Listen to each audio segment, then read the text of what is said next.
الحمد لله الذي كفى وسلام على عباده الذين اصطفى أما بعد فأعوذ بالله من الشيطان الرجيم بسم الله الرحمن الرحيم يا أيها الذين آمنوا قوا أنفسكم وأهليكم نارا صدق الله العظيم اللهم صل على سيدنا محمد وعلى آل سيدنا محمد وبارك وسلم اللهم صل على سيدنا محمد وعلى آل سيدنا محمد وبارك وسلم اللهم صل على سيدنا محمد وعلى آل سيدنا محمد وبارك وسلم۔ اسٹیج پر جلوہ افروز معزز علماء اکرام، ائمہ اعظام، حفاظ اکرام، پردہ نشین خواتین، عزیز ساتھیوں، بزرگوں اور دوستوں، سب سے پہلے آپ سب حضرات کے خدمت میں اتنا بڑا جلسہ مسجد کے مکتب کے ذریعے سے آپ ہی کی بستی کے بچوں کا حافظ قرآن بن جانا اور ایک عالم دین کی محنت اور فکر اور ان کے ساتھ ان کے رفقا اور علماء کی جماعت اور ان کے اساتذہ اور سرپرستوں کی دعائیں، مسجد کی کمیٹی اور انتظامیہ کا تعاون اور ان پڑھنے والے بچوں کے ماں باپ کی فکریں، آپ جو اس بستی کے لوگ ہیں جنہوں نے اپنے نسل کی دینی تعلیم و تربیت کی فکر کی اور مسجد ہی کے احاطے میں 2-4 بچوں سے شروع ہوا مکتب 350 بچوں تک پہنچ گیا اور آپ کی نسل قرآن، حدیث، دعائیں، عقائد، اسلامی تعلیمات سے واقف ہو رہی ہے اور اسکول کی تعلیم کے ساتھ ساتھ اپنے عصری ایجوکیشن کے ساتھ ساتھ مکتب کی تعلیم اتنی منظم اور بہتر جس میں بچے ناظرہ قرآن مکمل کر لیں، 150 طلبہ ناظرہ قرآن مکمل کر لیں اور 4 طلبہ اکرام اسکولنگ کے ساتھ ساتھ قرآن مجید کے حافظ بن جائیں اور آگے بھی آپ کے شہر کے مفتی معیز الدین صاحب اور ان کی جو ساتھی اور علماء ہیں، حفاظ ہیں، مکتب کے معاون ہیں اور آپ کے شہر کی مجلس العلماء کے ائمہ اکرام اور اس کے اراکین اور انتظامیہ، ان سب حضرات کی محنتیں اب زیادہ بولی جانے کی بھی زیادہ ضرورت نہیں رہتی ہے۔ آپ اپنی آنکھوں سے دیکھ رہے ہیں کہ آپ کے شہر کے علماء نے کیسی محنت کر دکھائی، کیسی تبدیلی لا کر دکھائی۔ آپ اندازہ کریں، اگر کوئی شخص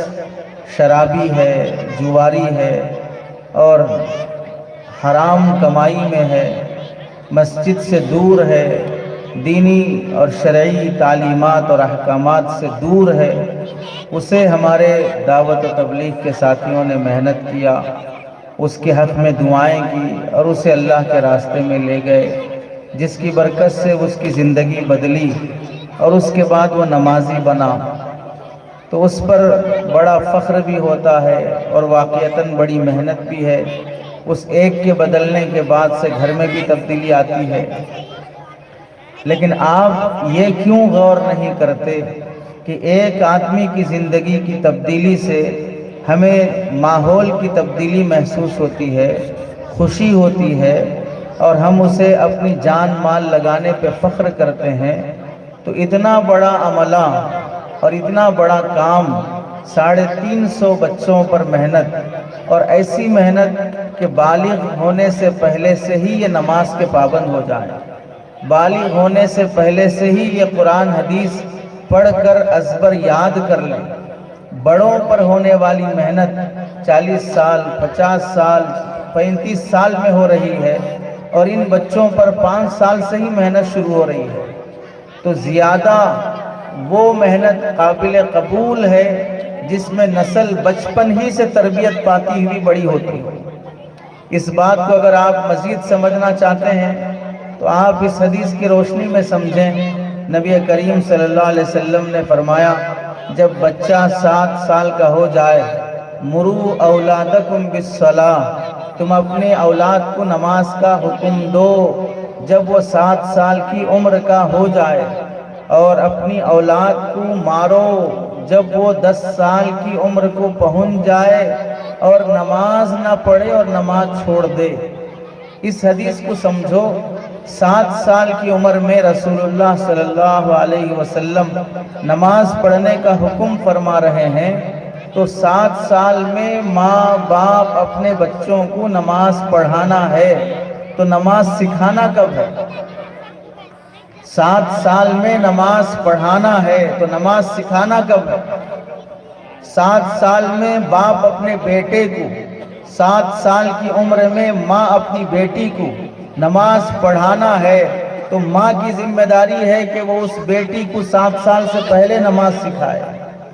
باپ اپنے بیٹے کو نماز پڑھانا ہے 7 سال کی عمر میں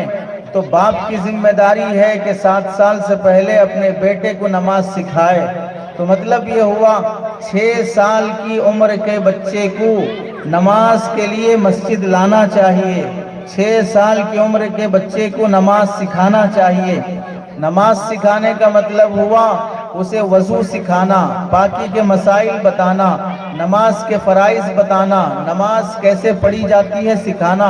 نماز میں سورہ فاتحہ، التحیات سب سکھانا، دعائے قنوت سکھانا، یہ ساری چیزیں سکھانا بچے کو 6 سال کی عمر میں کر دینا چاہیے۔ اور اس حدیث پر اگر واقعتاً کوئی عمل کر رہا ہے، ماں باپ سے زیادہ، دینی جماعتوں سے زیادہ، دینی تحریکوں سے زیادہ اس حدیث پر صرف اور صرف مدارس اور مکاتب کے علماء عمل کرتے ہیں کہ 7 سال کی عمر سے پہلے بچوں کو اتنا قرآن سکھایا، اتنے مسائل سکھائے، اتنی حدیثیں دعائیں سکھائے کہ 7 سال کی عمر سے پہلے وہ 40 سال کی عمر کے آدمی سے بھی زیادہ بہتر نماز پڑھ سکتا ہے۔ اس کے آگے چلیں، اگر کسی 30 سال 40 سال کے آدمی پر محنت ہوئی اور وہ گناہوں کی زندگی سے توبہ کر کے کسی بھی دینی جماعت کی برکت سے وہ نمازی بن گیا، دیندار بن گیا، اب سوال یہ ہے 40 سال کی عمر میں جس نے توبہ کر کے اپنی گناہوں کی زندگی سے نمازی بنا ہے، وہ 40 سال پہلے 15 سال میں بالغ ہوا، 40 سال تک نمازیں بھی چھوڑا، روزے بھی چھوڑا، زکوٰۃ بھی چھوڑا، کئی گناہ کیے ہیں، اب وہ 40 سال کی عمر تک نمازیں چھوڑتے ہوئے جو گزارا ہے، 15 سال سے 40 سال تک کتنے ایسے مسلمان ہیں جو 40 سال کی عمر میں توبہ کے بعد 15 سال سے 40 سال یعنی 25 سال کی عمر جو بیچ میں نمازیں چھوڑتی ہوئی گزری ہے، ان نمازوں کی قضا کرنے والے کتنے دیندار ہیں؟ ان 25 سال کے روزوں کی قضا کرنے والے کتنے دیندار ہیں؟ ان 25 سالوں کی زکوٰۃ کی قضا کرنے والے کتنے دیندار ہیں؟ اگر ہمیں یہ سمجھ میں آتا ہے کہ واقعتاً بڑوں پر محنت سے زندگی تبدیل ہو رہی ہے، اس سے لاکھ درجے ہمیں یہ سمجھنا چاہیے مکتب کی محنت سے نسل تبدیل ہو رہی ہے۔ اگر ان بچوں کی محنت کو معمولی سمجھا جائے گا تو آپ سمجھیں آج چھوٹے چھوٹے بچے کے ہاتھ میں موبائل ہے، فلم اور سیریل ہے، کارٹون ہے،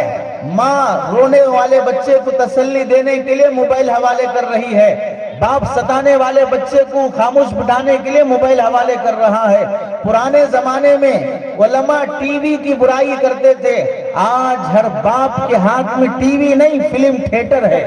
آج ہر نوجوان کے ہاتھ میں ٹی وی نہیں فلم تھیٹر ہے، آج ہر لڑکی کے ہاتھ میں ٹی وی نہیں فلم تھیٹر ہے کہ جب چاہے وہ جون سا چاہے، جس لینگویج کا چاہے، جتنی گندی چاہے ویڈیو دیکھ سکتا ہے۔ ایسے برائی کے ماحول میں ان بچوں کو موبائل کی برائی سے، فلموں کی برائی سے، سیریل کی برائی سے، کارٹون کی برائی سے، ٹام اینڈ جیری کی برائی سے بچانے والا کوئی طبقہ ہے تو یہ مکاتب کے علماء ہیں۔ اسی واسطے آپ نے سنا ہوگا سلسلہ قلندریہ کے بزرگ جناب دیوان عبدالرشید رحمت اللہ علیہ بڑے بزرگ گزرے ہیں، صاحب کرامات اللہ والے شخصیت ہیں، ان کا جب انتقال ہوا، ان پڑھنے والے مکتب کے بچوں کی عظمت ان بزرگوں کے دل میں کیسی رہا کرتی تھی۔ کتابوں میں لکھا ہے حضرت سعید بن المسیب رحمت اللہ علیہ جب مسجد سے گزرتے، چھوٹے چھوٹے بچوں کو مکتب میں پڑھتا ہوا دیکھتے تو یہ دیوار کے پاس، دروازے کے پاس کھڑے ہو کر بچوں سے اور گزرنے والے لوگوں سے کہتے، جتنی دیر میں تمہیں دیکھتا اور تمہارا پڑھنا سنتا ہوں، مجھے جنت کی خوشبو آتی رہتی ہے، مجھے جنت کی خوشبو آتی رہتی ہے۔ امام مروزی رحمت اللہ علیہ فرماتے ہیں، چھوٹے چھوٹے بچے جب مسجد میں آ کر قرآن پڑھتے ہیں، دین سیکھتے ہیں، بخدا ان معصوم بچوں کے ہاتھوں میں قرآن، ان معصوم بچوں کی زبانوں پہ قرآن، ان معصوم بچوں کے کانوں میں قرآن، جو یہ قرآن کی آوازیں گونجتی ہیں، ان کی قرآن کی برکت سے رات میں یہ نوجوان لڑکے اور لڑکیاں شراب پی کر، بدکاری کر کے، گناہ کر کے، موبائل میں گندی فلمیں اور تصویریں دیکھ کر جو سوتے ہیں، ان کے سونے پر اللہ کا عذاب نازل ہونا رہتا ہے۔ ان معصوم بچوں کی صبح کی تلاوت اللہ کے اس آسمانی عذاب کو بچا لیتی ہے۔ دیوان عبدالرشید رحمت اللہ علیہ جب ان کا انتقال ہوا، اپنے مریدوں کو وصیت کی، دل سے تھام کر سننے کی بات ہے، ان مکتب کے بچوں کی کتنی قدر وہ بڑے کیا کرتے تھے۔ دیوان عبدالرشید رحمت اللہ علیہ اپنے مریدوں کو وصیت کیا کہ جب میرا انتقال ہو جائے، میرے قبر میں سرہانے مکتب کے بچے جس پتھر پر اپنے جوتے اور چپل چھوڑتے ہیں، وہ پتھر میری قبر کے سرہانے گاڑ دینا۔ مجھے اللہ سے امید ہے مکتب کے بچوں کے جوتیوں کے صدقے اللہ مجھے قبر کے عذاب سے بچا لے گا۔ حالانکہ وہ ایک بڑے ولی ہیں، اللہ والی شخصیت ہے، لیکن عظمت چھوٹے بچوں کے مکتب کی اتنی ہے کہ وہ وصیت کر رہے ہیں، میرے قبر کے سرہانے مکتب کے بچے جس پتھر پر اپنے جوتے چپل چھوڑا کرتے تھے، وہ پتھر میرے قبر میں سرہانے گاڑ دینا، ان کی جوتیوں کے صدقے اللہ مجھے قبر کے عذاب سے بچا لے گا۔ بزرگوں نے لکھا ہے، مکتب ہمارے نسل کے ایمان کی حفاظت کا ذریعہ ہے، اس وقت کا جہاد ہے، اس وقت کی افضل عبادت ہے، اس وقت کی سب سے بڑی تبلیغ ہے، اس وقت کی سب سے بڑی دعوت ہے، اس وقت کا سب سے بڑا فریضہ ہے ان چھوٹے معصوم بچوں پر محنت کرنا۔ یہ معصوم بچے اگر گلیوں میں، چبوتروں پر، موبائل میں، فلموں پر نظر آئیں گے، یہ بڑے بڑے لوگ جن کی عمر 60 سال 70 سال ہو گئی ہے، مرنے کے بعد نیکسٹ جنریشن، دوسری نسل جو تیار ہو کر کھڑی ہونا چاہیے، وہ ان مکتب کے بچوں سے کھڑی ہوتی ہے، وہ ان مکتب کے تعلیم سے تیار ہوتے ہیں۔ اسی وجہ سے حضرت امام ماتریدی رحمت اللہ علیہ جو عقائد کے بڑے امام گزرے ہیں، امام ماتریدی فرماتے ہیں 100 بچوں پر محنت کرنا اور ایک بڑی عمر والے پر محنت کرنا، دونوں میں اتنا بڑا فرق ہے۔ ایک بڑی عمر والے کو بٹھا کر کلمہ پڑھانا، ایک بڑی عمر والے کو بٹھا کر قرآن سکھانا، ایک بڑی عمر والے کو بٹھا کر اتحیات دعائیں قنوت سکھانا، جتنا اس پر مغز ماری ہوتی ہے، ٹائم لگتا ہے، دماغ خراب ہوتا ہے، اتنے دیر میں ہم 100 بچوں کا قرآن سکھا سکتے ہیں،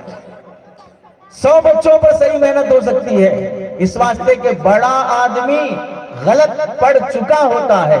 اس کے دماغ میں غلط بیٹھ چکا ہوتا ہے۔ یہ چھوٹے بچے ابھی پلین پیپر کی طرح ہیں، خالی کاغذ ہیں، موم کی طرح ہیں، جو لکھو صحیح لکھا گیا صحیح نقش ہو جائے گا، غلط لکھا گیا غلط نقش ہو جائے گا۔ اسی وجہ سے حضرت علی میاں ندوی رحمت اللہ علیہ مکاتب کی اہمیت کے بارے میں فرمایا کرتے تھے، سنو مکتب کی عظمت اس قدر ہے، اگر تمہارے ہاتھوں سے قرآن مجید گر جائے آدمی ڈر جاتا ہے، قرآن کے برابر تول کر آٹا گیہوں چاول صدقہ کرتا ہے، مفتی صاحب سے مسئلہ پوچھ کر توبہ کفارے کے لیے صدقہ خیرات کرتا ہے، ہاتھ سے قرآن گر گیا، اللہ کا کلام گر گیا، گناہ ہو گیا۔ علی میاں ندوی رحمت اللہ علیہ فرماتے ہیں سنو، قرآن ہاتھ سے گر جانے پر جیسے ڈرتے ہو، اس سے لاکھ درجے تمہیں کسی جگہ چلتے ہوئے مکتب کے بند ہو جانے سے ڈرنا چاہیے۔ چلتے ہوئے مکتب کے بند ہو جانے سے ڈرنا چاہیے، اس واسطے کہ تمہارے ہاتھوں میں قرآن جو آیا وہ اسی مکتب کی تعلیم کی برکت سے آیا ہے۔ اگر پڑھانا ہوتا، قرآن سیکھانا ہوتا، کتنی بڑی قوم ہے مسلمانوں کی، سال سال گزر جاتے ہیں، کبھی قرآن کو ہاتھ لگانے کی توفیق نصیب نہیں ہوتی، قرآن پر دھول جمی ہوئی ہے گھروں میں، کبھی صاف کرنے کی توفیق نصیب نہیں ہوتی۔ یہ قرآن کی عظمت اور تعلیم، روزانہ ان بچوں کے ہاتھ میں کلام پاک، روزانہ ان کی زبانوں پر قرآن کے 10 رکوع، 5 رکوع، 4 رکوع، یہ مکتب کی تعلیم کی برکت ہے۔ اسی وجہ سے فرماتے ہیں علی میاں ندوی رحمت اللہ علیہ فرماتے ہیں سنو، اپنے بچوں کو عید کے موقع پر نئے کپڑے دلانے سے زیادہ، خوشی کے موقع پر کھلونے دلانے سے زیادہ، بیماری کے موقع پر علاج کرانے سے زیادہ، اور چھٹیوں کے موقع پر گھمانے پھرانے کے لیے لے جانے سے زیادہ تمہاری ذمہ داری ہے بچوں کو مکتب پڑھاؤ، بچوں کو دینی تعلیم دو بچپن میں۔ پرانے کپڑوں میں عید ہو سکتی ہے، نئے کپڑے ضروری نہیں ہے۔ بچہ بیمار ہو گیا، آج نہیں تو کل ٹھیک ہو سکتا ہے، بچے کو کھلونے نہیں ملے پھر بھی وہ بڑا ہو سکتا ہے، لیکن بچپن میں بچوں کو مکتب کی تعلیم نہیں ملی، قرآن کی تعلیم نہیں ملی تو ان بچوں کا مستقبل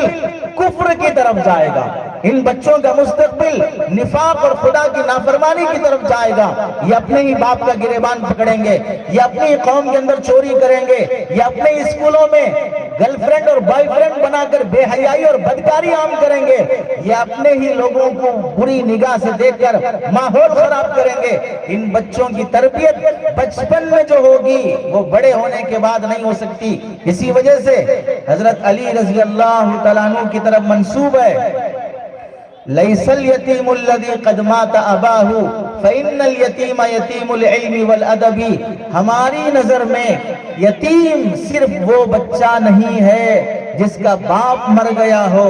بلکہ ہماری نظر میں وہ بچہ بھی یتیم ہے جس کا باپ تو زندہ ہے لیکن اس بچے کو دینی تعلیم اور تربیت نہیں دے رہا ہے، اس باپ کے پاس اتنا ٹائم نہیں ہے کہ بچے کو قرآن پڑھا سکے، مکتب بھی جا سکے، اسے دینی تعلیم دے سکے۔ وہ باپ بھی ہمارے نزدیک جیتے جی مر جانے کی طرح ہے،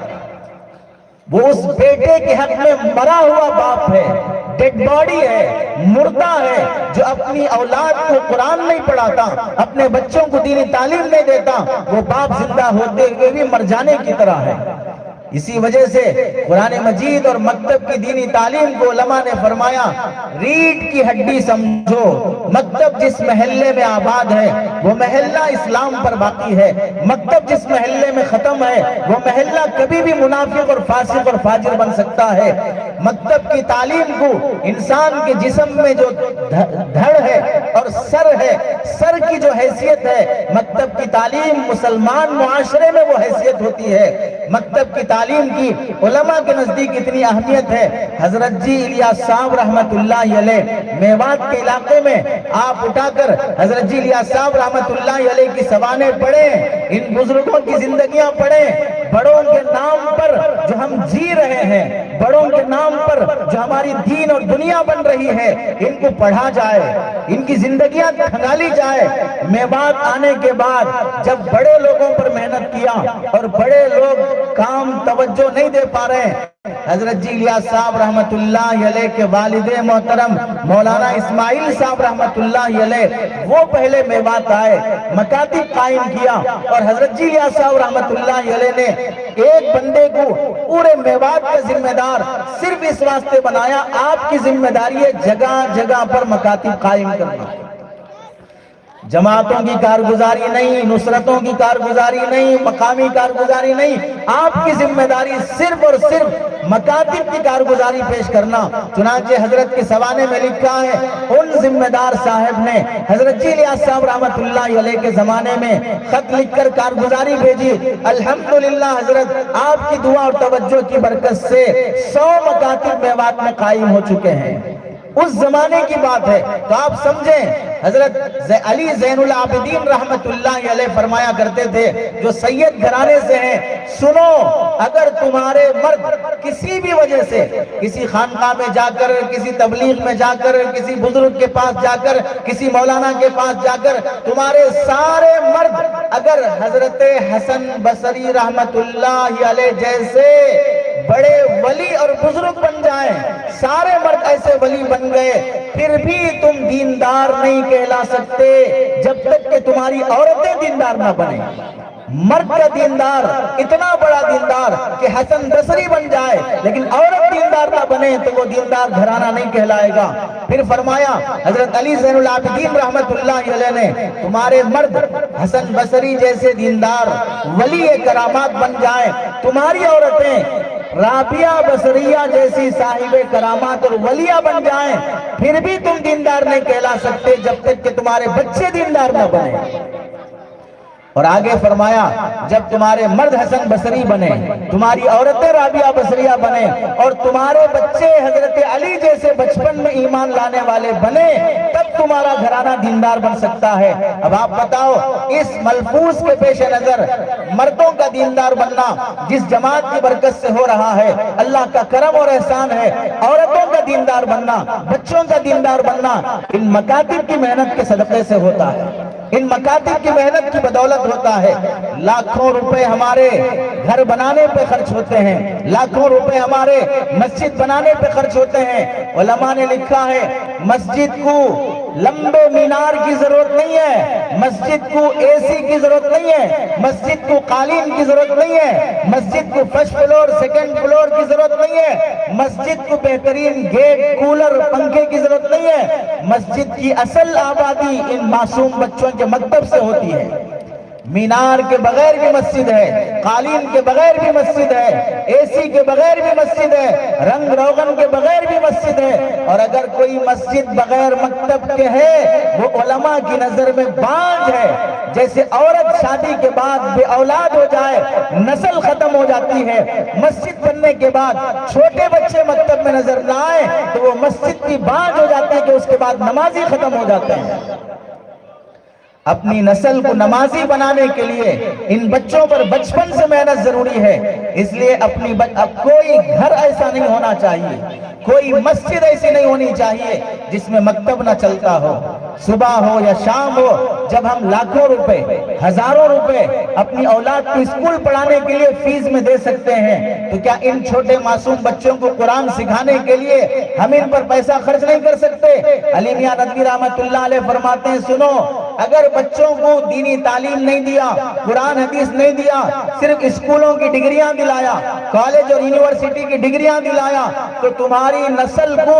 مرتد ہونے سے، کافر ہونے سے ہندوستان کا صدر جمہوریہ بھی نہیں بچا سکتا، پرائم منسٹر بھی نہیں بچا سکتا، تمہاری ڈگریاں بھی نہیں بچا سکتی۔ اگر تمہاری نسل کو صرف ڈگریاں دلائے، دینی تعلیم نہیں دلایا، تو تمہاری نسل کو کافر بنانے سے کوئی ڈگری نہیں بچا سکتی۔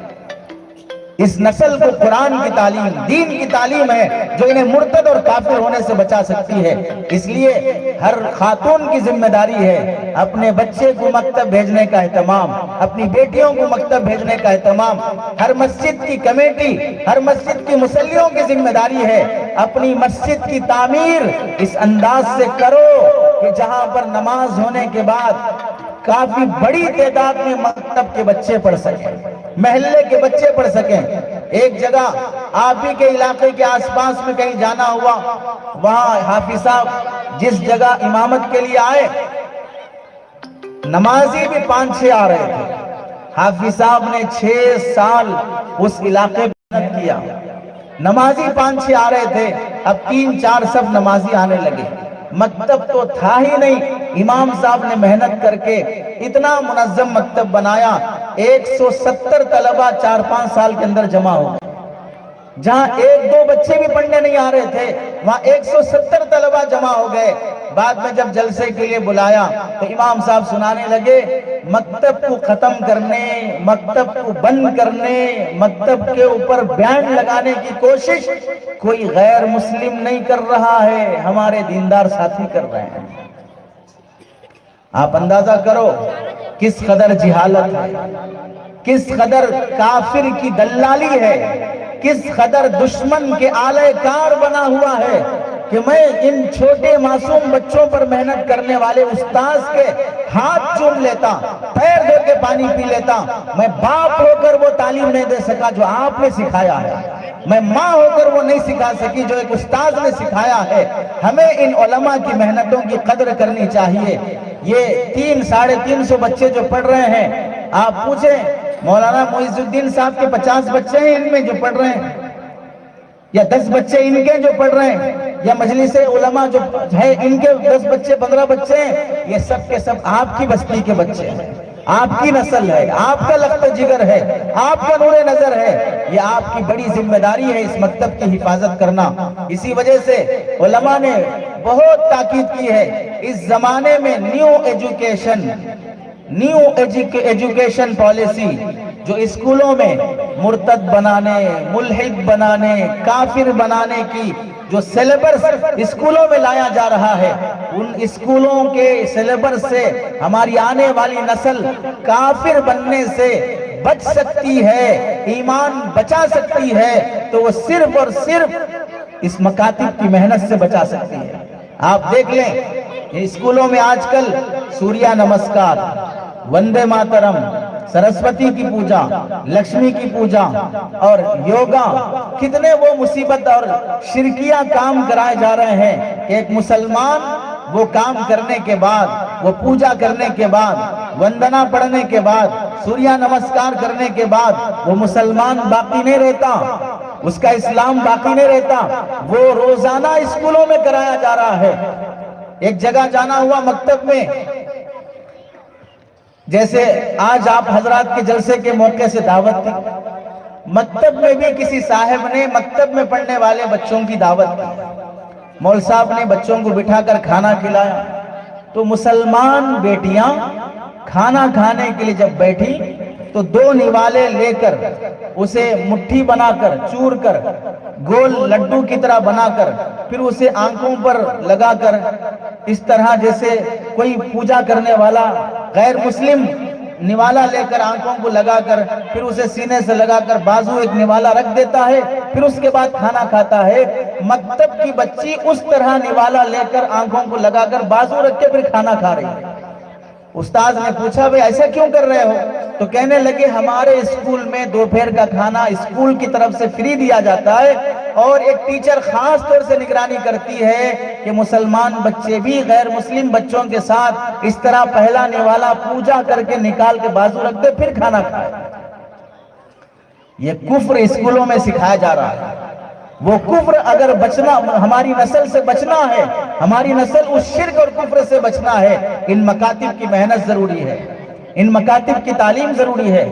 ایسے ایسے شرکیہ کام اسکولوں میں کیے جا رہے ہیں کہ ہماری نسل آگے چلنے کے بعد جیسے اسپین کا حال ہوا تھا جہاں مسلمانوں نے 800 سال حکومت کی لیکن تعلیم ان کی عیسائیوں کے ہاتھ میں ہوئی، وہی مسلمان نسل اپنے ہی اسلامی حکومت کو ختم کرنے کی خاطر عیسائیوں کا ساتھ دینے والی قوم، عیسائیت کا ساتھ دینے والی فوج وہ عیسائیوں کی نہیں تھی، وہ مسلمان نسل کی تھی۔ جہاں 800 سال حکومت مسلمان کرنے کے بعد وہ دور آیا کہ اذان پر پابندی، مسجدوں پر پابندی، قرآن پر پابندی لگی، اسی نسل کی تعلیم بگڑ جانے کی وجہ سے۔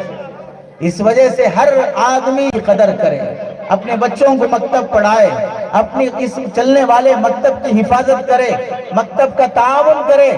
جیسے اسکول کی فیس دی جاتی ہے، مکتب کی بھی فیس دینے کا اہتمام کرے۔ آپ کو تعجب ہوگا، حضرت امام ابو حنیفہ رحمت اللہ علیہ